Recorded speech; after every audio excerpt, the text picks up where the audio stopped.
How to buy USDT in Coinswitch. So hello guys and welcome back to today's video.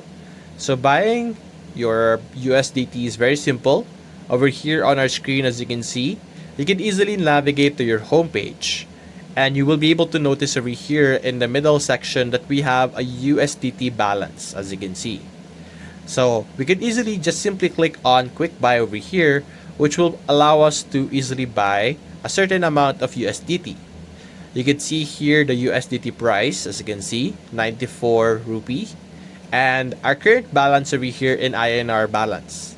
So we have two options over here, or different options over here in buying. You could do a minimum purchase, which is 1.6 USDT, or you could do 25%, 50%, or 100% of your INR balance. So after this, let's say 100%, you will now be able to click on the buy USDT button over here. And after that, you will now be able to receive your USDT balance into your wallet. So that's basically it, guys. If you enjoyed this video, leave a like and subscribe. Thanks for watching.